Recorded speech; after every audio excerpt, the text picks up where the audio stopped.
নমস্কাৰ, এই মুহূৰ্তত আহি পৰিছে দিনটোৰ কেইবাটাও গুৰুত্বপূৰ্ণ খবৰ। আজি হৈছে ২৭ এপ্ৰিল। অসমৰ লগতে ভাৰতৰ বিভিন্ন প্ৰান্তৰ পৰা কেইবাটাও গুৰুত্বপূৰ্ণ খবৰ যুগুত কৰা হৈছে। এই মুহূৰ্তত দিবলৈ লৈছোঁ প্ৰথমটো খুবেই গুৰুত্বপূৰ্ণ খবৰ।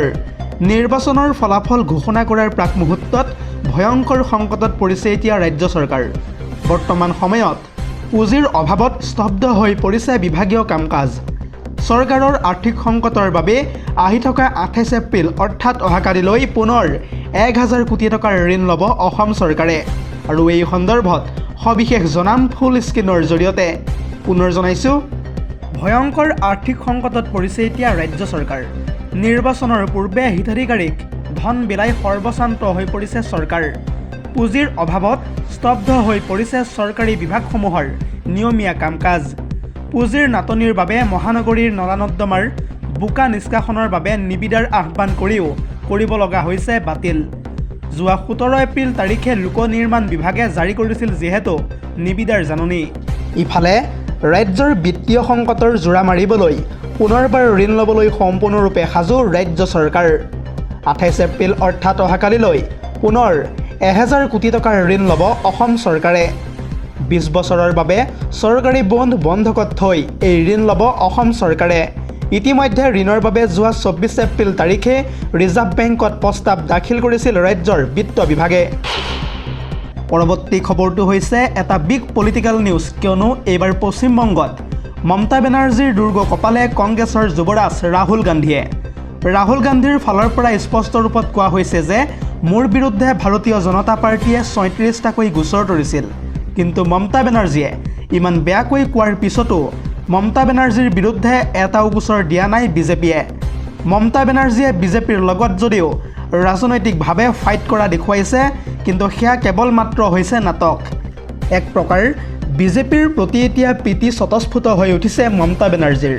পশ্চিমবংগৰ মুখ্যমন্ত্ৰী মমতা বেনাৰ্জীৰ বিৰুদ্ধে এনেদৰে বিস্ফোৰক মন্তব্য কৰিছে কংগ্ৰেছৰ যুৱৰাজ ৰাহুল গান্ধীয়ে। পুনৰ জনাইছোঁ, মমতা বেনাৰ্জীক এইবাৰ ঠকা সৰকা কৰিলে কংগ্ৰেছৰ যুৱৰাজ ৰাহুল গান্ধীয়ে। মোৰ বিৰুদ্ধে ৩৬টাকৈ গোচৰ তৰিছিল যিহেতু বিজেপিয়ে, কিন্তু মমতা বেনাৰ্জীৰ বিৰুদ্ধে গোচৰৰ সংখ্যা হৈছে এটা বিগ জিৰ'। মমতা বেনাৰ্জীৰ আছে বিজেপিৰ প্ৰতি প্ৰেম। বিজেপিৰ বিৰুদ্ধে সদায় যিহেতু নৰম হৈ থাকে মমতা বেনাৰ্জী। বিজেপি আৰু তৃণমূল কংগ্ৰেছৰ কাজিয়া হৈছে এখন নাটক। মোদী চৰকাৰে মোৰ বিৰুদ্ধে ৩৬টাকৈ গোচৰ দিছিল আৰু ই দিয়ে মোক ৫৫ ঘণ্টা জেৰা চলাই সোধা পোছা কৰিছিল। কিন্তু মমতা বেনাৰ্জীৰ বিৰুদ্ধে এটাও গোচৰ তৰা নাই বিজেপিয়ে, কাৰণ বিজেপিৰ বিৰুদ্ধে পোনপটীয়া যুঁজ চলাই থকা নাই মমতা বেনাৰ্জীয়ে। কেৱল ইমানেই নহয়, নৰেন্দ্ৰ মোদীয়েও মমতা বেনাৰ্জীৰ বিৰুদ্ধে এটাও শব্দ বেয়াকৈ নকয়। ইয়াৰ উপৰিও বিজেপিৰ বিৰুদ্ধে কেৱল কংগ্ৰেছেহে এতিয়া যুঁজি আছে। কংগ্ৰেছে দেশৰ সংবিধান ৰক্ষাৰ বাবে যুঁজি আছে বৰ্তমান সময়ত। RSS আৰু বিজেপিয়ে সমগ্ৰ দেশতে হিংসা বিয়পাই আছে, কিন্তু কংগ্ৰেছে হিংসাৰ ঠাইত প্ৰেমৰ দোকান খুলিছে। মমতা বেনাৰ্জীক এনেদৰে এতিয়া ঠকা সৰকা কৰিছে কংগ্ৰেছৰ যুৱৰাজ ৰাহুল গান্ধীয়ে। দৰ্শকসকল, আৰু বহুতো গুৰুত্বপূৰ্ণ খবৰ আছে। যদিহে আপুনি এতিয়ালৈকে এই ভিডিঅ'টোত লাইক কৰা নাই তেন্তে এতিয়াই লাইক কৰি দিয়ক, আৰু এনেধৰণৰ খবৰসমূহ প্ৰত্যেক দিনে পাই থাকিবৰ কাৰণে চেনেলটো ছাবস্ক্ৰাইব কৰি ভিডিঅ'টোত এটাকৈ লাইক কৰি দিব। পৰৱৰ্তী খবৰটো হৈছে আন এটা বহুতেই বেছি গুৰুত্বপূৰ্ণ খবৰ, কিয়নো এতিয়াৰে পৰা পুলিচ প্ৰশাসনে মানি চলিব লাগিব কেইবাটাও নিয়ম। যদিহে সেই নিয়মসমূহ পালন নকৰে তেন্তে হেৰুৱাব লাগিব চাকৰি। আৰু এই সন্দৰ্ভত A to Z তথ্য জনাম ফুল স্ক্ৰীনৰ জৰিয়তে। পুনৰ জনাইছোঁ, সাৱধান, পুলিচ ইউনিফৰ্মত এতিয়াৰে পৰা চেলফি মাৰিলে, লগতে ৰীল বনালে চাকৰি হেৰুৱাব লাগিব। কৰ্তব্যৰ সময়ত কপালত ফুট ল'ব নোৱাৰিব এতিয়াৰে পৰা আৰক্ষীয়ে। আৰক্ষীক লৈ ইতিমধ্যে আহি পৰিছে কেইবাটাও নতুন SOP। কৰ্তব্যৰ সময়ত কপালত ফুট ল'ব নোৱাৰিব এতিয়াৰে পৰা আৰক্ষীয়ে, আৰু যদিহে ফুট লয় তেন্তে ১ ছেকেণ্ডৰ বাবে লগাই মুচি পেলাব লাগিব সেই ফুটটো। ইউনিফৰ্মৰ সৈতে টুপি আৰু বেল্ট পিন্ধাটো এতিয়াৰ পৰা বাধ্যতামূলক। ইউনিফৰ্ম পিন্ধি 10টা আঙুলিত কোনো আৰক্ষীয়ে পিন্ধি থাকিব নোৱাৰিব আঙুঠি।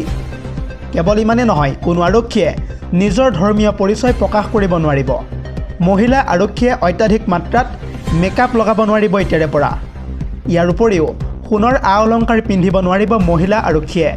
আৰক্ষীয়ে ফেচবুকত ইউনিফৰ্ম পিন্ধি ফটো আপলোড কৰিব নোৱাৰিব। ইয়াৰ উপৰিও আৰক্ষীৰ ইউনিফৰ্ম পিন্ধি কোনো প্ৰচাৰত ভাগ ল'ব নোৱাৰিব। ছ'চিয়েল মিডিয়া চলাওঁতে মানি চলিব লাগিব কেইবাটাও নতুন নিয়ম।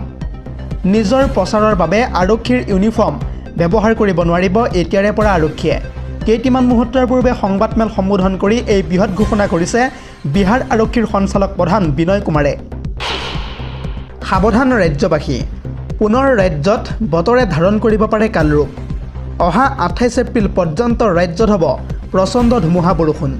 ইতিমধ্যে ৰাজ্যৰ কেইবাখনো জিলাত অৰেঞ্জ এলাৰ্ট জাৰি কৰিছে বতৰ বিজ্ঞান কেন্দ্ৰই। আৰু এই সন্দৰ্ভত সবিশেষ তথ্য জনাম ফুল স্ক্ৰীনৰ জৰিয়তে। পুনৰ জনাইছোঁ, সাৱধান, 28 এপ্ৰিল পৰ্যন্ত অসমত জাৰি কৰা হৈছে অৰেঞ্জ এলাৰ্ট। ভয়ংকৰ ৰূপ ধাৰণ কৰিব বতৰে। ধুমুহা বৰষুণৰ ইতিমধ্যে এলাৰ্ট জাৰি কৰিছে যিহেতু বতৰ বিজ্ঞান কেন্দ্ৰই। বিজুলী ঢেৰেকনিৰ লগতে প্ৰচণ্ড ধুমুহা আহিব বুলি ইতিমধ্যে আশংকা প্ৰকাশ বতৰ বিজ্ঞান কেন্দ্ৰৰ। অৰেঞ্জ এলাৰ্টৰ পাছতে ইতিমধ্যে চাৰিওফালে দেখিবলৈ পোৱা গৈছে হাহাকাৰময় পৰিৱেশ। বিজুলী যোগানত ব্যাহত হোৱাৰো পূৰ্ণ সম্ভাৱনা আছে। অহা 24 ঘণ্টাত ধুমুহা আৰু প্ৰবল শিলাবৃষ্টিৰ সম্ভাৱনাৰ কথা ব্যক্ত কৰিছে বতৰ বিজ্ঞান কেন্দ্ৰই। গতিকে জৰুৰী কাম নহ'লে ঘৰৰ পৰা কোনোপধ্যেই নোলাব। ইয়াৰ উপৰিও নদীকাষৰীয়া লোকক বিশেষ সাৱধানতা অৱলম্বন কৰিবলৈকো নিৰ্দেশ প্ৰদান কৰিছে বৰজাস্থিত আঞ্চলিক বতৰ বিজ্ঞান কেন্দ্ৰই। পৰৱৰ্তী খবৰটো হৈছে আন এটা বহুতেই বেছি গুৰুত্বপূৰ্ণ খবৰ, কিয়নো মুখ্যমন্ত্ৰীৰ পদৰ পৰা পদত্যাগ কৰিব হিমন্ত বিশ্ব শৰ্মাই। পুনৰ কৈছোঁ, মুখ্যমন্ত্ৰীৰ আসন ত্যাগ কৰিবলৈ সম্পূৰ্ণৰূপে সাজু হিমন্ত বিশ্ব শৰ্মা। কেইটিমান মুহূৰ্তৰ পূৰ্বে হিমন্ত বিশ্ব শৰ্মাই আনুষ্ঠানিকভাৱে বৃহৎ ঘোষণা কৰিছে। পুনৰ জনাইছোঁ, মুখ্যমন্ত্ৰীৰ পদ এৰিবলৈ এতিয়া সম্পূৰ্ণৰূপে সাজু হিমন্ত বিশ্ব শৰ্মা। মুখ্যমন্ত্ৰীৰ আসন এৰিব এইবাৰ হিমন্ত বিশ্ব শৰ্মাই। আনুষ্ঠানিকভাৱে ইতিমধ্যে বৃহৎ ঘোষণা কৰিছে মুখ্যমন্ত্ৰীগৰাকীয়ে। মই মুখ্যমন্ত্ৰীৰ চকী এৰি দিম, যিহেতু মই এতিয়া পদত্যাগ কৰিবলৈকো সাজু আছোঁ। কিন্তু অসমৰ ডিটেনশ্যন কেম্পত এটা হিন্দু বঙালী দেখুৱাই দিব লাগিব বিৰোধীয়ে। হিন্দু বঙালী যদি ডিটেনশ্যন কেম্পত আছে তেন্তে মই আজিয়ে পদত্যাগ কৰিম। মুখ্যমন্ত্ৰীৰ পদ এৰিম বুলি ইতিমধ্যে এনেদৰে বৃহৎ ঘোষণা কৰিছে কেইটিমান মুহূৰ্তৰ পূৰ্বে হিমন্ত বিশ্ব শৰ্মাই। পৰৱৰ্তী খবৰটো হৈছে আন এটা বহুতেই বেছি গুৰুত্বপূৰ্ণ খবৰ, কিয়নো মাৰ্কিন ৰাষ্ট্ৰপতি ডনাল্ড ট্ৰাম্পলৈ লক্ষ্য কৰি দুৰ্বৃত্তই কৰিছে এতিয়া গুলীচালনা। আৰু সেই গুলীচালনাৰ পৰা কথমপি প্ৰাণ ৰক্ষা পৰে আমেৰিকাৰ ৰাষ্ট্ৰপতিগৰাকীৰ। পুনৰ জনাইছোঁ, কথমপি প্ৰাণ ৰক্ষা পৰিলে আমেৰিকাৰ ৰাষ্ট্ৰপতিগৰাকীৰ। ডনাল্ড ট্ৰাম্পৰ লগত ইতিমধ্যে সংঘটিত হৈছে ভয়ংকৰ ঘটনা। ডনাল্ড ট্ৰাম্পলৈ লক্ষ্য কৰি ধাৰাসাৰ গুলীবৰ্ষণ কৰিছে অচিনাকি দুৰ্বৃত্তই। ডিনাৰ কৰি থকাৰ সময়ত ট্ৰাম্পলৈ লক্ষ্য কৰি ধাৰাসাৰ গুলীবৰ্ষণ অচিনাকি দুৰ্বৃত্তৰ। ৱাশ্বিংটনৰ হিলটন হোটেলত সংঘটিত হৈছে এই চাঞ্চল্যকৰ ঘটনা। দুৰ্বৃত্তই 6 ৰাউণ্ডলৈকে গুলী চলাই মাৰ্কিন ৰাষ্ট্ৰপতিগৰাকীক লক্ষ্য কৰি। সাংবাদিকৰ সৈতে হোটেলখনত এক ভোজমেলত অংশ লৈছিল যিহেতু মাৰ্কিন ৰাষ্ট্ৰপতি ডনাল্ড ট্ৰাম্পে। লগতে ট্ৰাম্পৰ সৈতে সেই ঠাইত উপস্থিত আছিল পত্নী তথা মেলানিয়া ট্ৰাম্প। কেৱল ইমানেই নহয়, সেই হোটেলখনতেই উপস্থিত আছিল উপ ৰাষ্ট্ৰপতি তথা জে.ডি. ভান্স। আৰু সেই গুলীৰ শব্দ শুনি প্ৰথমতে টেবুলৰ তলত সোমাই যায় ডনাল্ড ট্ৰাম্পসহ বাকী কেইজনক।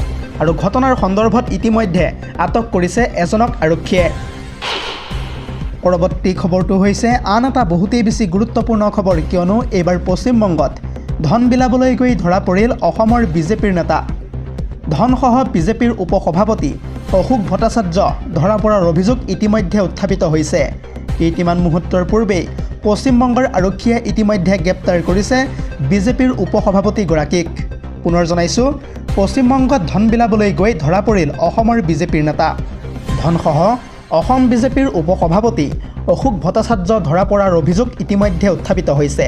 লগতে আৰক্ষীয়ে তেওঁৰ পৰা উদ্ধাৰ কৰিছে 2 লাখতকৈও অধিক ধন।